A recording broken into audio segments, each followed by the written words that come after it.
ये दिन था 14 अगस्त 2005 का और वक्त सुबह 9:07 जब हिलियोस की फ्लाइट 522 ने साइप्रस के लार्निका एयरपोर्ट से एथेंस के शहर ग्रीस के लिए उड़ान भरी। जहाज में उस वक्त 115 मुसाफिर और 6 क्रू मेंबर समेत 121 लोग सवार थे। जहाज का कंट्रोल हैंस मर्टन नाम के पायलट के हाथ में था, जिनके पास टोटल 16,900 फ्लाइंग आवर्स का एक्सपीरियंस था। उनके साथ को पायलट के तौर पर मौजूद थे पैम्पोस चार्लम्बोस, जो अपनी प्रोफेशनल लाइफ में तकरीबन 7,549 आवर्स तक फ्लाई कर चुके थे। रनवे से टेक ऑफ करने के 5 मिनट बाद यानी 9:12 पर जहाज 12,040 फीट की ऊंचाई पर पहुंच गया। इस हाइट पर अचानक कॉकपिट में एक अलार्म बजने लगता है। जब पायलट्स ने इस अलार्म के बारे में इन्वेस्टिगेट किया तो मालूम हुआ कि ये टेक ऑफ कॉन्फ़िगरेशन वार्निंग का अलार्म था। पायलट्स को ये वाला अलार्म सुनकर हैरत का शदीद झटका इसलिए लगा कि take off configuration warning alarm उस वक्त बजता है जब जहाज अभी ग्राउंडेड होता है, लेकिन 12,000 फीट की बुलंदी पर इस अलार्म का बजना पायलट्स की समझ से बाहर था। चुनांचे उन्होंने फौरी तौर पर एयर ट्रैफिक कंट्रोलर से कांटेक्ट करने का फैसला किया और जिस लम्हे वो अभी एयर ट्रैफिक कंट्रोलर को ये सब बात बता ही रहे थे, उसी दौरान कॉकपिट में मौजूद कई सारे अलार्म एक साथ बजने लगे। जहाज के ये तमाम अलार्म इतनी शिद्दत के साथ बज रहे थे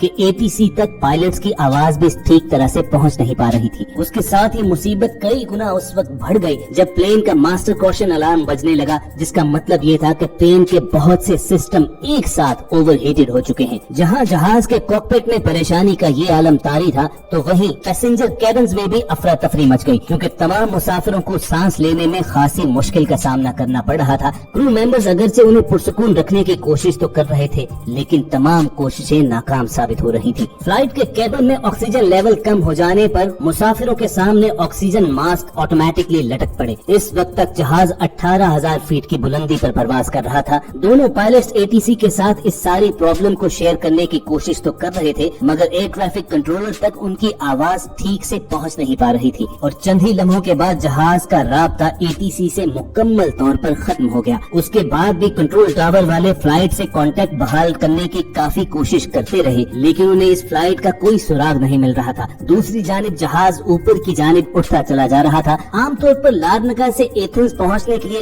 1 घंटे 45 मिनट की फ्लाइट होती है, यानी इस जहाज को तकरीबन 10:45 पर एथेंस में लैंड करना था। 9:23 पर ये प्लेन 34,000 फीट की बुलंदी पर परवाज कर रहा था और 9:37 पर ये फ्लाइट एथेंस के फ्लाइट इंफॉर्मेशन रीजन में पहुंच गई।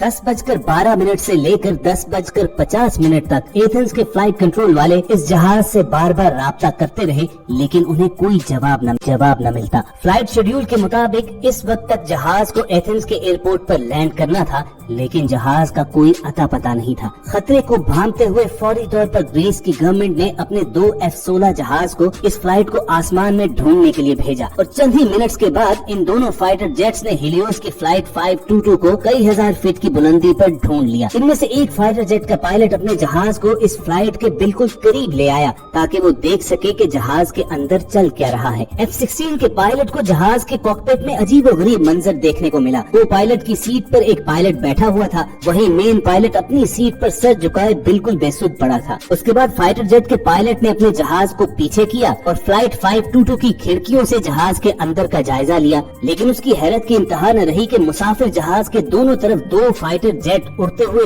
देखकर भी किसी मुसाफिर ने उन्हें कोई रिएक्शन न दिया। वो तमाम के तमाम अपनी सीट्स पर सर झुकाए बैठे रहे। कुछ देर के बाद फाइटर जेट्स के पायलट्स ने देखा कि एक शख्स केबिन से निकलकर प्लेन के कॉकपिट की जानिब जा रहा है और फिर कुछ ही देर के बाद वो मेन पायलट की सीट पर बैठ गया। उस शख्स को कॉकपिट में आते देखकर फाइटर जेट के पायलट ने हाथ हिलाकर उसकी तवज्जो हासिल करने की कोशिश की। यूं लग रहा था कि वो शख्स भी फाइटर जेट्स के पायलट्स को कुछ बताना तो चाह रहा है, लेकिन वो कुछ बोल नहीं पा रहा। इसी दौरान फ्लाइट 522 के लेफ्ट इंजन ने काम करना बंद कर दिया और ये जहाज एक जानिब को झुकते हुए तेजी से जमीन की तरफ आना शुरू हो गया। पायलट सीट पर बैठा हुआ वो शख्स जहाज को कंट्रोल करने की कोशिश तो कर रहा था, लेकिन वो ऐसा करने में साफ नाकाम नजर आ रहा था। ठीक 12 बजे जहाज के राइट इंजन ने भी काम करना छोड़ दिया। अब इस जहाज पर कंट्रोल मुकम्मल तौर पर खत्म हो चुका था और फिर 12:04 पर एथेंस से तकरीबन 40 किलोमीटर दूर ये जहाज पहाड़ों में गिरकर क्रैश हो गया। इस हादसे में जहाज में मौजूद 121 लोगों की डेथ हो गई। आप जरा उन फाइटर जेट्स के पायलट्स की हालत चेक कीजिए कि जिनके सामने वो जहाज तबाह होने के लिए जा रहा था और वो सिर्फ एक तमाशाई बनकर उसे देख तो सकते थे, लेकिन उन 121 लोगों को बचाने के लिए कुछ भी नहीं कर सकते थे। उसके बाद फ्लाइट 522 के क्रैश होने की खबर लोगों के साथ शेयर कर दी गई।